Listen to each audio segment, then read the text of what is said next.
So what I have here, this is your standard blank straw hive. This is what most beekeepers use. That's what commercial outfits use. This lid is not a commercial top, it's a telescoping top. This little box here is a nuke box. This is one of the ways you start out bees. You can buy nukes, which is short for a nucleus hive. So this is starter, or you can buy packaged bees, which this box over here. This is probably the most common type of development tool.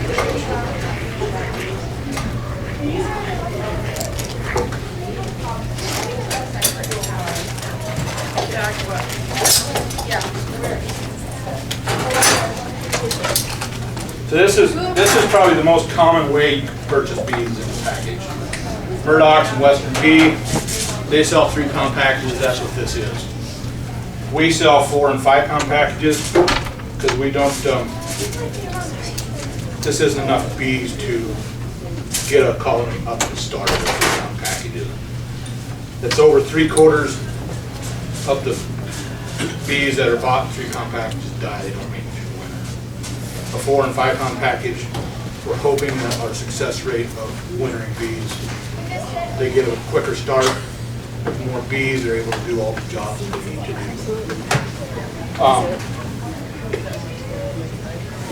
Basic tools, beekeeping, bee brush. You have to brush bees off with anything. Hive tools. This is one style of hive tool. This is another style of hive tool. They both have their purposes, different purposes. I might get into that a little bit later. This is a smoker.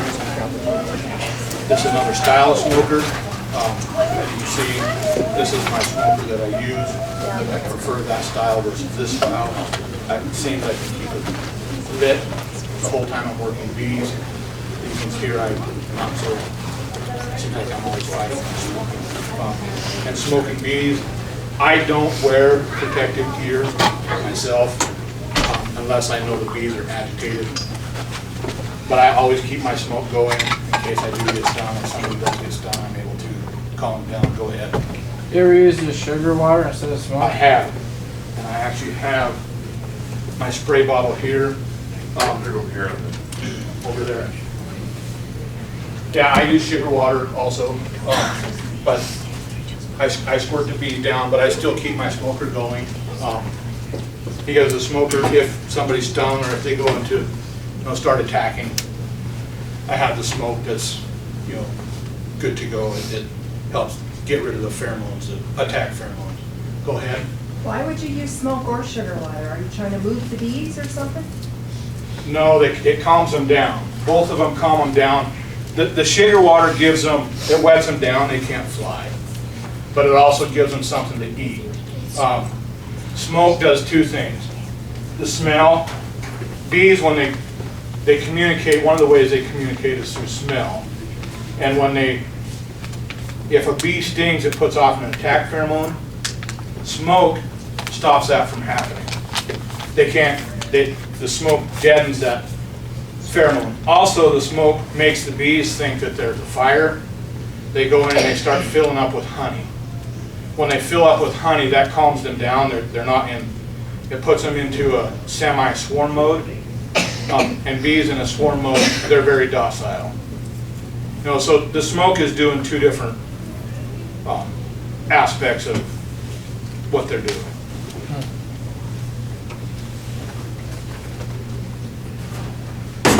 There's feeders that you can feed. I don't have my hive top feeder up here.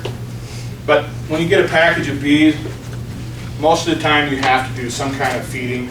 An entrance feeder. This is an entrance feeder that takes a canning jar with a lid that sits in there, has little holes, and it goes in the, I don't have an entrance reducer either, but it goes in, sits in the hive like that. The bees can go in, they can feed. They also have an in-frame feeder that you stick inside. You have to move the box, fill it, move the box in. I use a hive top feeder which sits on top. I just remove the lid, add my sugar water. I only feed in the spring when I'm starting a new package.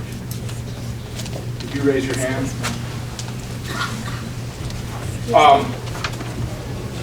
Protective gear, if you're new, this goes to my jacket.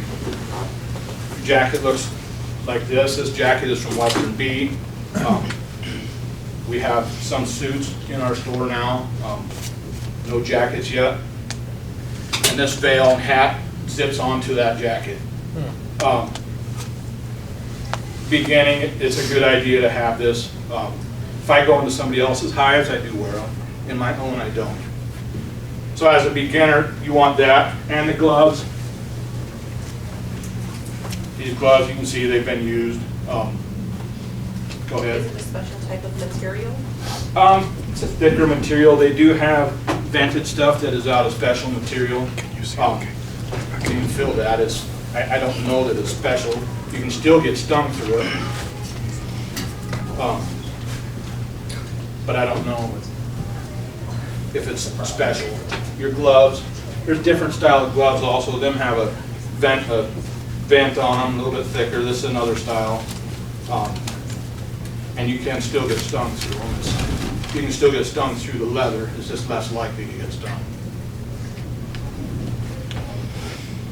Do you know if there's a reason why the suits are white or yellow rather than like another color, blue or green? Lighter colors, your bees are, darker colors resemble animals that are, they're more prone to attack. The lighter colors, it deters them from attacking. I don't know, they're less likely to attack. I don't know if some of you other beekeepers know a different reason for the color. What would be an average price for the whole kit? The whole kit, No, sorry, the protective clothing. the suit runs, depending on the type of suit you buy, runs from anywhere from $65 to $150. All depends on what you're buying. Your gloves, they range in the $12 range for your gloves.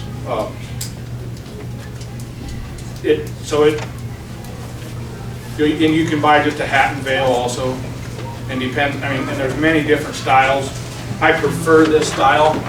When I'm inspecting my hive looking for eggs, I'm able to, with this screen, I'm able to see through it. Some of the other ones I have a harder time seeing through. There again, that's an individual. My wife, she wears a suit all the time, and her style of veil and hat are different than mine. I can't see the eggs through hers, but she can. So it kind of depends on your eyes. I don't know. One of the things that I wanted to go over when I was here, part of this was installing a package of bees. And a lot of beekeepers, they like to shake their bees in. We don't shake them in. If you're using a 3-pound package, you just remove 5 of these frames. When you get your package, there's your queen. She's hanging inside the package in here. I don't have my little tab is gone, but she's hanging in here, and there's a piece of cardboard or a piece of small plywood over that. You remove that, and you got to remove this queen. So you remove this queen, and you stick her inside the hive. You pinch her in between 2 of the frames. If you have drawn comb, you can kind of squish it in the comb. But you have to leave this. You can't squish it in where this vent gets plugged, or you'll kill it. There's also a plug in here. Some of them have a candy plug on one end. This queen did not have a candy plug. It just had 2 plugs. I pulled one of the plugs, and you stick a little marshmallow in there that the other bees can eat out the marshmallow to get to her and release her from this cage. It's important that she is released by the bees, or she's set in there for several days, so her pheromones can get acclimated with the bees. Otherwise, they'll kill her. It's not their queen. They'll kill her. So that's the reason she's in a cage. Because when they make packages, they just have these queens. They put them in a cage. They put them in there, and the bees that they put in the package are just bees from another hive. They shake them. They fill this with 3.5 pounds of bees, and their theory is you have 3 pounds of live bees when it gets to you. So they're not herd offspring. So you put them in here, the pheromones, we take the can out, and we just set this box right inside there. We don't shake them, we don't cover it up. They come out of there on their own. A couple days later, we'll come back, we'll remove this, all the bees are out, and we put in our frames back in the box. The same thing, we are selling 5-pound packages of bees and 4-pound packages of bees. I have never bought a 4 or 5-pound package of bees, so I don't know the size of that package. But I'm assuming it's almost twice that size. I will put another deep on top of here, still put my queen in here. I wouldn't take any of these out. And I would just turn this thing upside down on some blocks and set it, and the bees will come out at the same way. Can you go over some of the advantages of that method as opposed to brushing the bees or shaking them? I have heard that sometimes when you shake them out, they are more inclined to swarm right away. The other aspect, you're shaking those bees out. You know, you turn this thing and you're slamming those bees back and forth. You're damaging the bees. I mean, to me, it's, you know, you're shaking them around. Their lifespan is already 40 days. You know, that's the lifespan of a summertime bee. So the more I damage it, I'm shortening that time up. So if I can just, you know, take it out, put it in there, let them come out on their own without beating them up, to me that's just seems like I have a healthier bee. I'm better off that way, and I've had good luck with it.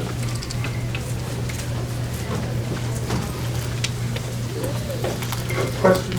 Go ahead. You gave kind of a scary statistic that the smaller 3-pound packages, 3/4 of them die over winter. Yep. That's exactly what happened to me last winter with my first try here. But you know, you don't read about this. So, you know, I tried to prepare myself, but I never heard that. You know, Here's we ordered our bees from the guy we ordered them for 2 different reasons. Most of your bees come from California. They go there, all your commercial guys go to California, they spend the winter there. They're not winter hardy. You know, they're not climatized to our area. So you're buying these California bees, they come up here, they've never been through winter, genetically they're not harder. So that's what's killing them off. The other thing is a 3-pound package of bees is just enough bees to make everything work to help them get established. It's not, so by going with, and that's the guy we bought them from, he doesn't sell 3 pounds, he only sells 4 and 5 pound packages, and his bees don't go to California. He's out of Sequim, Washington, and that's where he does send them in the early part of spring into Oregon. Their apple orchards start blooming before Washington does. So he does send them down there, but my theory is they're closer to our climate here. I'm hoping that between having a more climatized bee and more bees, I'm able to, my customers are able to have a better success rate on their bee survival.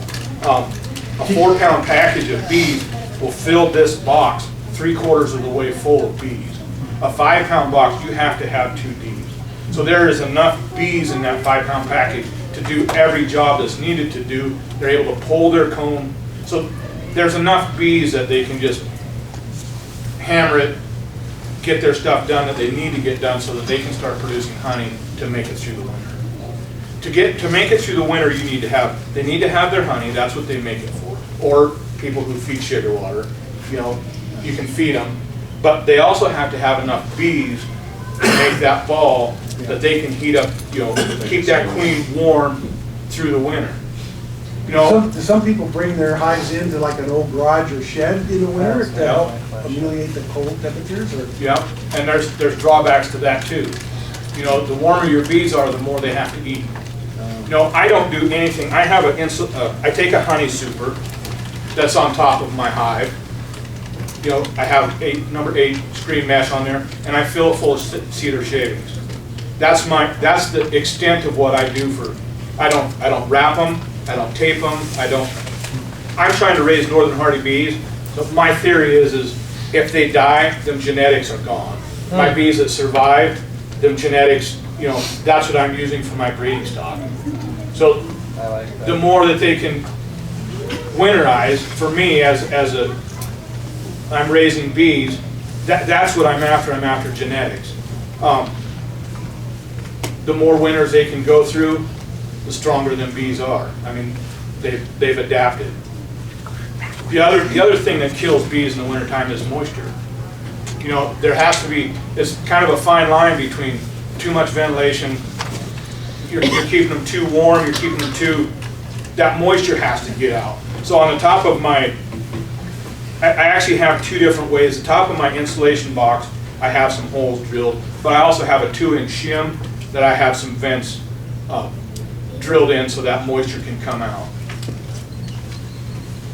I have two questions, but they're related. Okay. I've heard that Russian and Carnolian bees are better for cold climates.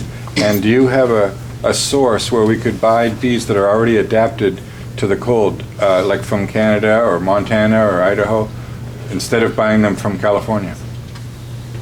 There are several beekeepers around that sell nukes, which are bees. And that honestly is the best way to buy your bees, is with a nuke. It's an established hive, it's their queen, you know, there's brood in there, it's already a functioning hive. So that's what that's called, a nuke? This is called a nuke. And you buy the whole thing Buy the together? whole thing. Well, it depends on who you're buying them from. Some people sell, you know, the nuke in a cardboard nuke box, so you have to bring it home. And most people transfer it. And it would be best to transfer it right away into at least 1 deep. You know, then they have room to grow. How many pounds come in the nuke of bees? I honestly don't know. I'm gonna guess it's similar to a 3-pound package. Do any of you guys know that? The best part about it, a nuke versus the disposable thing that you were talking about, is it's an established hive. There's already everything going on inside there that you want going on inside your hive. Yeah. It's just going to get bigger. And that's, I mean, I've got 2 hives and looks like they did very well for this will be the 2nd year through winter. And I don't even do the wood shavings on top. I just kind of put something against the opening just to restrict airflow. And I live in Kalispell, another couple 100,000 or 100, Yeah, we're couple married. thousand feet. So, and it seems to work really well. Yeah, she has a question. Let me address her. Do you happen to know the price range on the nuke? It's going to vary depending on who it is, but I've seen them at 150. They go up to I mean, I've seen them as high as 240. So it all depends on who you're buying it from where. You might find a backyard beekeeper that they have a nuke and they're just wanting to get rid of it. So it all depends. The average price, that's the price range. Back to your question on the type of bees. I have heard the same thing, that Russians and Carnolians do better. I do not have Russians, but I have Carnolians and Italians in my apiary, and I also have some wild mutt bees that I caught on swarms. And Those are probably going to be the best ones because Yeah. look at the dogs. and my wild bees that I got, they did far better than anything else. But between my Carnolians and my Italians, this last winter was not a very cold winter, but my Italians did better. They overwintered better than my Carnolians did. A follow-up. On that nuke, can you show us how to move them from the nuke into your hive, or do you just leave them in the nuke? No, you would just take the frames, and just put them in the center.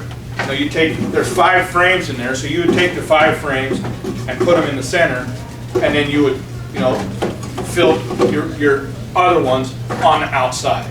So you want, I shouldn't say that, because if there's honey left in them outer edges of the nuke, you want your honey on the outside edges of your hive. Why? What's that? Why? Why? On your deeps, your brood chambers or deeps, that's what this is called. This is where the queen does all of her activity. She lays eggs, the outside 1 or 2 frames is where they put their honey and nectar, their feed, and that's where they go to get it, to bring it to the bees.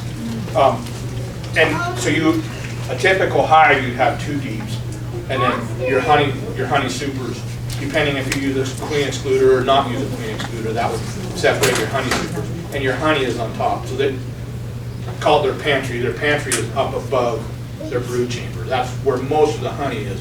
But they do put honey and nectar and pollen in the outside frames of their hive. You want your brood chambers in between those, because they do that naturally.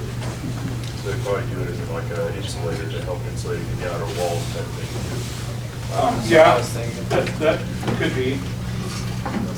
How do you know how much honey you can take and how much you need to leave for the winter?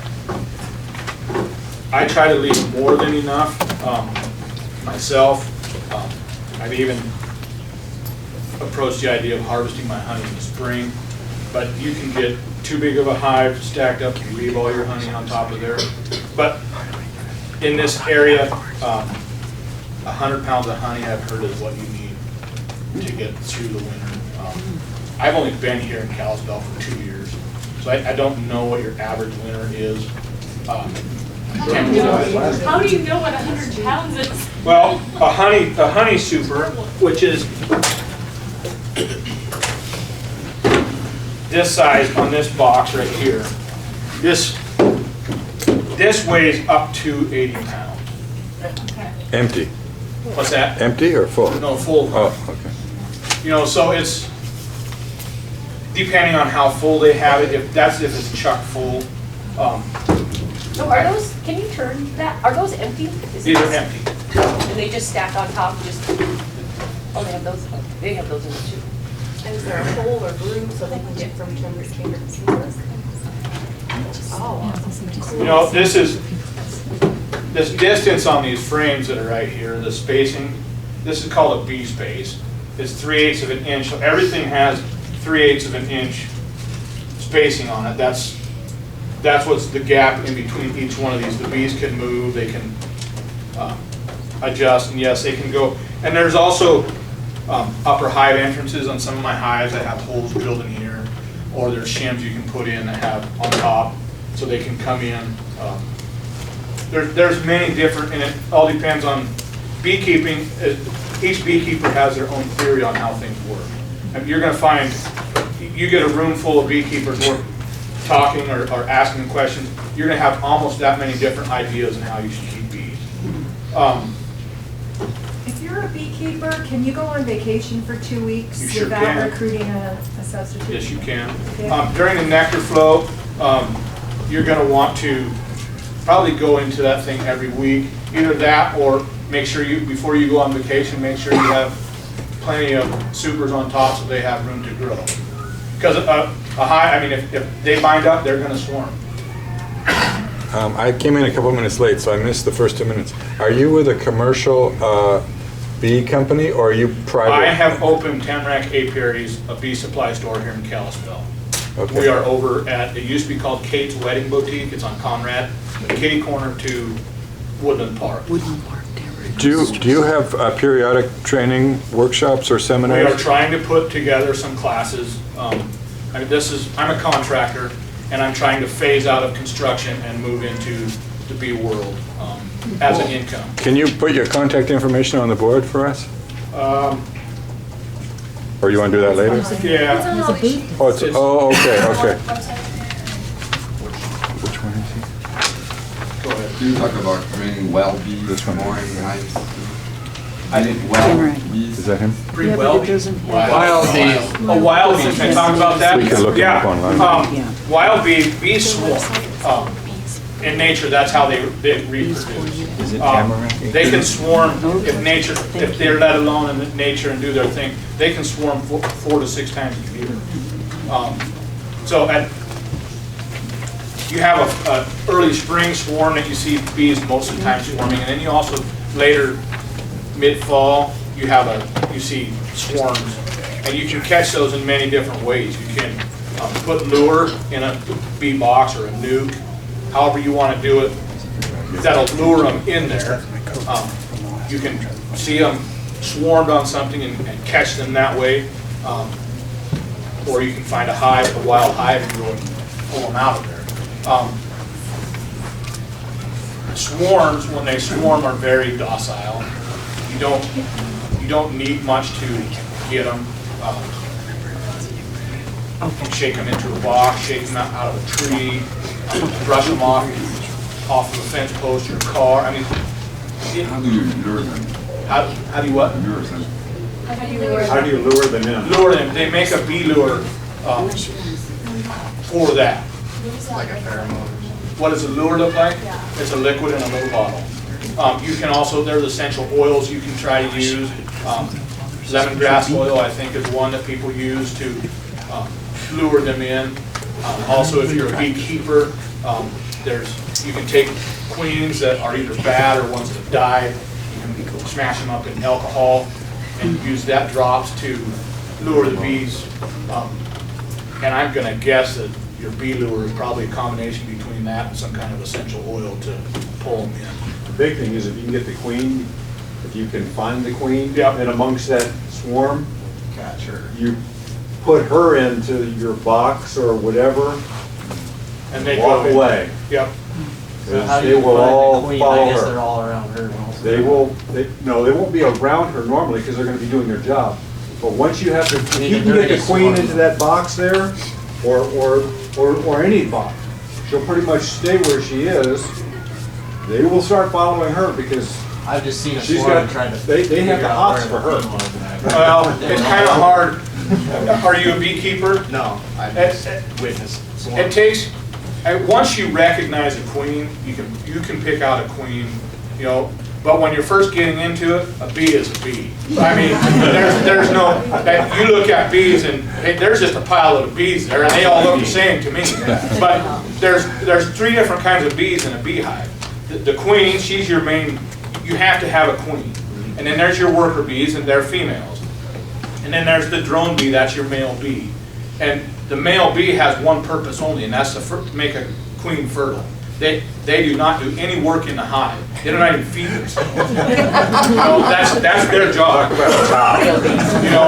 So queen bee, her job, she can't feed herself either.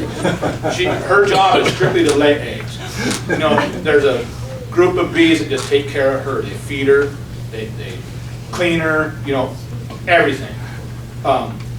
So they have their place and they look different. Each one, once you start keeping bees and start seeing them, I want to say my first 3 months into bees, I could pick out a drone fairly easy, but after 3 months, it's almost like, how come I couldn't see it before? I mean, it's so obvious. They're so obviously different that, you would think anybody should be able to look in a hive and see a drone bee. Volkswagen, Cadillac, and Rolls Well, I Royce. guess You when can't I- identify the two? Or the three? So I mean, but When you at see a first, swarm, you can just look in that swarm and know that she's in the there. queen in a swarm, the swarm, when a swarm is in the air flying, it looks like a tornado Yeah. of a million bees flying. But when they congregate in one area, the queen is going to be somewhere in the center of that cluster. Because they kind of split up and go all around and they come together, so that's where you want to get them. When they Yeah, come you together. wait till they congregate on something. I caught all of mine out of trees, so And then you I just grab it? I or just shake them the out of branch? shake them out of a branch. One, I caught a swarm game and fish over on Meridian there. I caught out of one of their trees. I actually had to cut the branch out and take it down and shake them. And I shook just one big shake. The center pile went, and then there was bees. I mean, there was And they're not 50,000 stinging? bees in the air. No, they don't. They're not. They're very docile when they're in a swarm. They don't have anything to protect. Honeybees aren't like yellow jackets and wasps. They don't sting just to sting. They're stinging out of retaliation. They're either protecting their hive or you're physically squishing them. I said earlier I don't wear any protective gear when I'm working on my hives. And sometimes I do. If I open up and I can smell them, they're agitated, or I can hear that they're agitated, then I'll put a veil on them. Whatever you do, don't ever, and I learned this the hard way, don't ever eat a banana and go work with your bees. That smell of bananas, if you open up your hive and you smell bananas, they've got an attack pheromone going on. They're agitated about something. So, and that's, if you open up a beehive and you kind of have that banana-y smell, don't mess with it. They're agitated, either that or you veil up and go on it. But I ate a banana and I didn't have any gear on, and I was comfortable with bees. I had never heard anything about bananas before, and opened up my hive and boom, you know, they were getting me. And that's why I keep my smoker going all the time. I didn't have my smoker going at that time, and I had bees stinging me all over the place. I have a question. Are there any other like fruits or whatever smells that like make them extremely agitated as well? That you know? Not that I know of. And I learned, I'm not saying that there isn't, but I learned that one a hard way. Somebody else over here had a question. With the kind of shortage of bees going on, is it a good idea to try to catch wild bees? Yeah. The wild bees are not native to our country, and they're not wild. And they have diseases that kill them off, mites. If we can manage them in the beehive and help them, really all we're doing, you let the bees do their thing. They do their things better than we can. But we just help them. We manage their mites. I am trying to be treatment-free. So far I've been able to be treatment-free. I know there are people that claim you can't, there are people that claim you do. I've only been doing this 2 years, but that's my method of what I'm trying. Hopefully I can keep it that way. Hopefully that method is right. But just by managing, I use screen bottoms on my hives. I do not use a solid bottom. And then the insulated cedar cover that I use, and cedar shavings in there, the fumes of that cedar, that helps get rid of mites also. So that's kind of my mite treatment that I'm using. And so far I've had good luck with that. Is there a better environment than another environment to place your hives in? Just in this area, yeah. I don't think so. It doesn't, I shouldn't say it doesn't, because I've only been here 2 years. But so far since I've been here, it hasn't got hot enough that I need to worry about my bees in the sunlight. In different areas that you want them in shade in the afternoon. But the biggest concern would be that they have a block to the northwestern exposure of wind somehow, whether it's something natural that's there or whether you put hay bales up. If you're going to do anything, that's what I would recommend doing. One thing I read about securing or protecting too much is they will tend to, the hive will get warm enough that they think it's okay. They'll start going outside and you'll destroy half of your hive before they realize that it's too cold still to be going. And that's a lot of times what kills bees in the wintertime also. It's not really the winter that kills them. Their hive got warm enough that they came out of their cluster. Once they come out of their cluster, they don't generally go back into their cluster. It takes them too long to get back into it. Right, so they come out of their cluster and then the temperature drops cold enough. People put tar paper around there, okay, that heats up the hive, but they pull out of their cluster. If it drops 20 below, your bees are done. Because they weren't able to get in that cluster. Go ahead. As the hive grows, you said you add stacks to the top. How do you gauge the population? By looking in the hive. There's no way to. Does it just look all packed up? I guess you said. If it looks all packed, if it looks completely packed, it's past time to do something with the bees. General rule of thumb is 60% of the top box. When that's 60% full, by looking in there, then you add a box. But there again, that depends on the type of beekeeping you do, the theory or method that you follow. There's many different, there's a rose hive method, how they do things, Langstroths. Most people use the Langstroth boxes, but there's many ways of keeping bees in there. And most people want you to, when you listen to them talk, you should gradually add your boxes. There's a guy, his name is Tim Ivers, in Michigan. He does what they call mega hive. He's has the biggest bee hives okay, thank you. The biggest hives in the world is what they're claiming. He has 4, on his hives, he has 4 deeps and 12 honey supers. And he harvests honey out of those supers twice a year. And that's actually a method we're going to experiment with this year. So and he puts on a minimum of 3 honey supers at a time. There again, it's your type of beekeeping, your method. There's no real, this is how you do beekeeping. I'm in Evergreen, what I do for beekeeping. He's in Kyla, what he does for beekeeping. It doesn't necessarily mean that what I do, I could do and do at his. Each bee yard is kind of a science project in progress. I mean, go ahead. How much space do you need to have? This much space, right? No, I mean land. This much, right here. So you can do them in town? Yep, there's, in big cities, they're beekeeping, they call them rooftop beekeepers. They have beehives all over roofs. It's a growing, very fast growing way of keeping bees. How come you always see them in some remote field, like away from everything? Because they're commercial guys, generally. The commercial beekeepers, and myself included, commercial beekeepers, they do this for a living, right? They should know what they're doing. The gentleman who invented this hive, put this hive together before he came up with these boxes, they were in skiffs, logs. They didn't have a way of managing the bees. He spent his life studying bees. This is what he came up with. We cannot change it.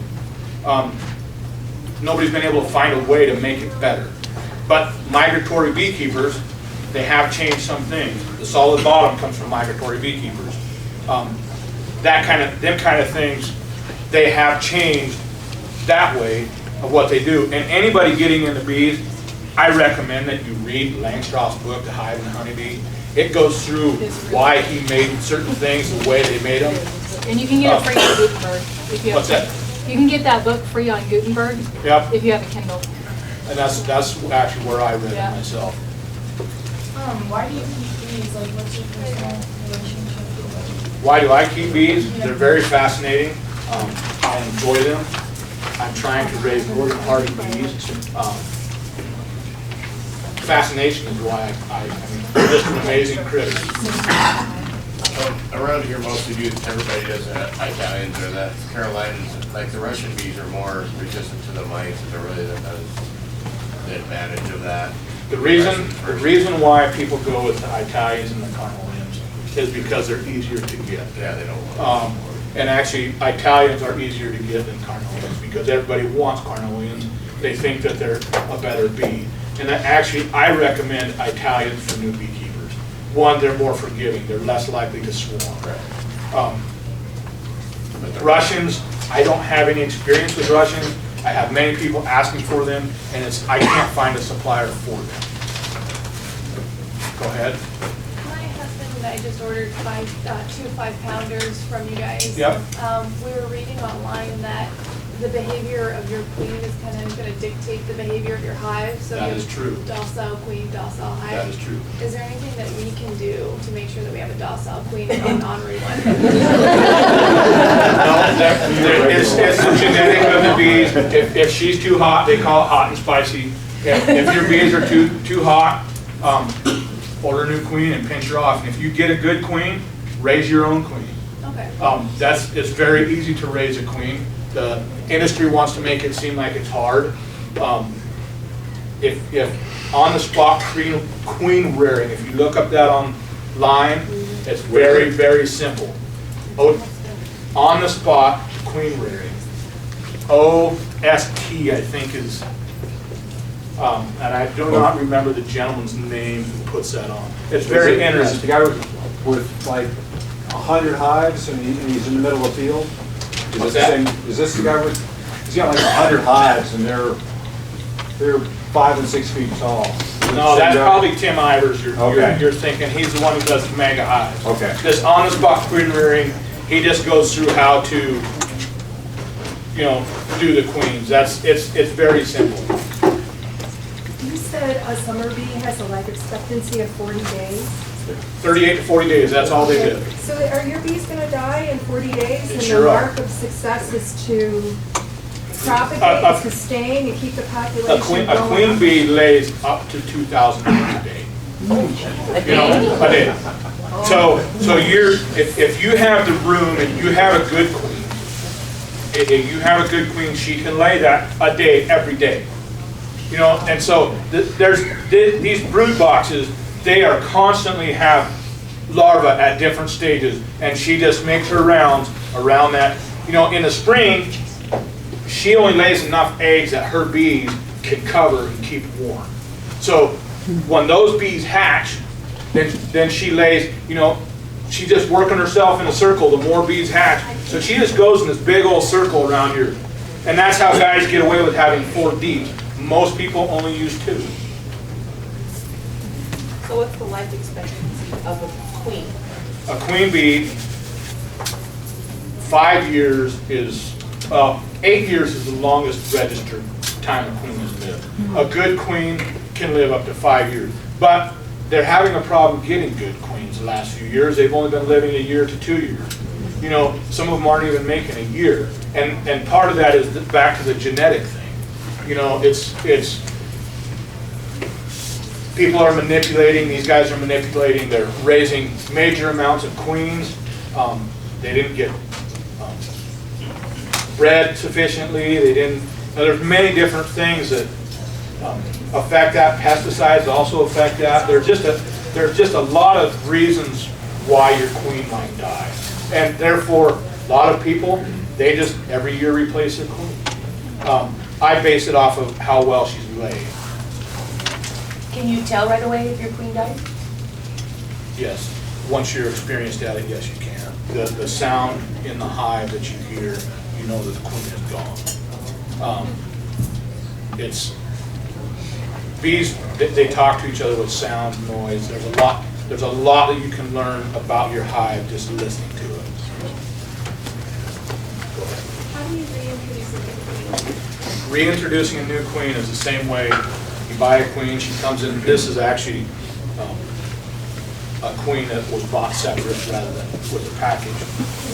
She comes with some bees in here that take care of her, and you just do the same thing. You put it in there with a candy thread and let her sit in there till you're either out, or 6 to 7 days later, if she's still not out, you pull her out. If she comes in a package with the bees, 3 to 4 days, if you can release her at that, because she's probably already sat with them bees for a week to a week and a half. You know, so her pheromones have. But if you get a queen, put her in there, or you can get a queen cell and put the queen cell in there, and by the time she hatches, her pheromones have gone through the hive. And Don't forget to remove the old queen. If you yes, don't, yes, right. you just lost half of your hive. Yep. They'll swarm, or they'll kill your new queen. Yeah. So 24 hours before you introduce the new queen or the queen cell, you've got to kill the existing queen, because she will kill your new queen cell or your queen, or the other bees will. Forget the confusing with docile work. What's that? The docile part, there's a whole lot of killing going on here. So how long do you have? Like if the queen dies, say you don't take her, you go on vacation, like she said. If there's bees in here, Like the queen's dead, I mean, how long before they would actually leave the hive? I mean, eventually they're gonna- sometimes they won't leave the hive. Sometimes they'll just stay there and try to. So you got a little leeway, I mean. Right. A worker bee can lay an egg. Right. It's just unfertile. So a lot of times what ends up happening is you get a laying worker, and a male comes from an unfertile egg. So they're laying eggs, and they just produce a whole bunch of drones. So if you open up a hive and you see a whole bunch of drone eggs, you either know that your queen is a bad queen, or she's gone and you got a laying worker. And a laying worker, she'll lay many eggs in one cell. They're off to the side. There's many different ways to figure that out. That's a little more in-depth beekeeping. I'm running out of time. So anybody have any more simple questions? I have a question. We live out in the Summers area. We have some skunks out in where I Yeah. live. How far off the ground would you 18 say? inches. That stand that I brought, my bees I put 2 hives on that. 18. That's for skunks. It's 18 inches off the ground. And That's high enough that the skunks, they won't jump up there, but if they stand up, they're underside, the bees can get it, so they don't like to. You know, so they like to stay down. If you go 22 inches, they'll jump up there and might knock your hive over. Same with raccoons. 18. That 18 inches is kind of the magic number. Is that for fox too? I don't know anything about foxes. I haven't heard of anybody that has foxes get into their beehives. Okay. How about bears? Bears are a whole nother realm of, I'm not even gonna go there right now. I don't have time. Bears are a serious predator to your beehives. You mentioned earlier that the 80 pounds, is that per box? That's per box, correct. So- If you use, some people use these deeps all the way, they don't use, this is 100 pounds of honey. So it's 188. No, actually, I got that wrong. This is 40 to 60 pounds. The deep is 80 pounds, sorry. No, you're fine. So it's 160 there. What's that? So it's 160 pounds what you're looking at. Right here? Yeah. Are there any regulations in Flathead County for beekeepers? Not for hobbyists. I shouldn't say that. You can have up to 5 hives on your property without being registered as a Commercial. hobbyist, yes. But if you own property, I think they raised it this year to 10. You can own 10 hives, and it might have to do, I do not know, I think there's an acreage, number of acres involved in that, I'm not sure. Did they change it to 10? That's at the bee thing that Cam, the state inspector, was at this a couple weeks ago. He said they changed it to 10. That's a lot. I got 21 acres. So if you have 21 acres, you can have up to 10 hives on your property without registering. About I'm 11. not gonna worry about it. These will go so far. Do you think it's worthwhile to buy some of those kits like that Murdoch's has? Yeah, I mean, right now, that's kind of your only option. Is it? Or through us, we sell 4 and 5 pound packages. You sell Nobody's hives? selling bees right now. You sell hives too? We sell everything to do with beekeeping at our store. I think I'm out of time, man. You're out of time, I'm sorry.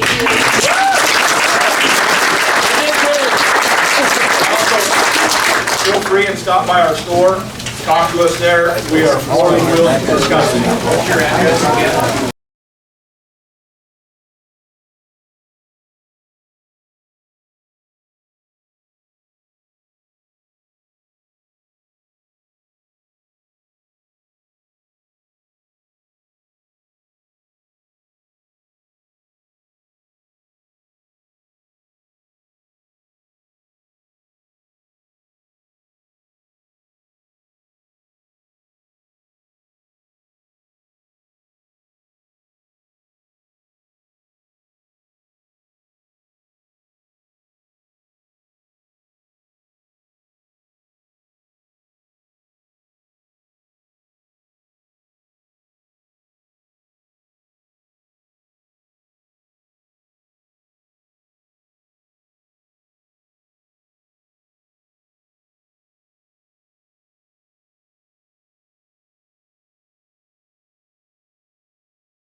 Wait, I have the wrong shirt on now. Action, no. Talk to me. Talk to you. I went to the beekeeping session. It was amazing. I learned a lot. Okay. I went to the beekeeping session. It was amazing. I learned a lot. So what did you look at today? I collected a lot of seeds that I can use in my yard. I found out where I can take my leaves and branches. I found out where the extension office is. I found out a lot of information here and a lot of So the bottom line is that you found out a lot of helpful information, and you'd recommend it to somebody else? Yeah. You'd recommend everybody coming to this? Yeah. Can you say that for me? Yeah, I found out a lot of information that we can use in this valley because our growing season is so weird, and so is our soil. And there are a lot of people in here talking about soil and seeds, and Would you recommend it? I certainly would. Okay, can you say that? Again next year. When they do it again, because they're going to do it longer, I bet you, because they got a lot of people today.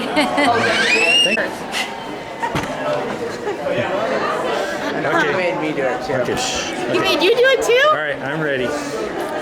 Okay, this was a fabulous show, and I enjoyed the booths a lot, and lots of great people here, and it's amazing there's so many people on such a beautiful sunny day that they're inside here in Kalispell. Would you encourage Thank them you. to come next year? Oh, for sure. Okay, can you say that? Oh, I would encourage you to come next year, for sure. Yes, it was interesting and informative. The people were enthusiastic. It was a lot of fun, and I didn't come away with a whole big pile of free seeds, but got lots of information and tips that I can use for this summer and beyond. Awesome. Yeah, it was a great time. Cool. Okay. I'm ready. Hi, my name is Pam. I went to Pure Plant Nation movie. It was informative, and everyone needs to learn more about their food and the background efforts to suppress the truth. Come next year. Thank you. Coming behind you. Say hi.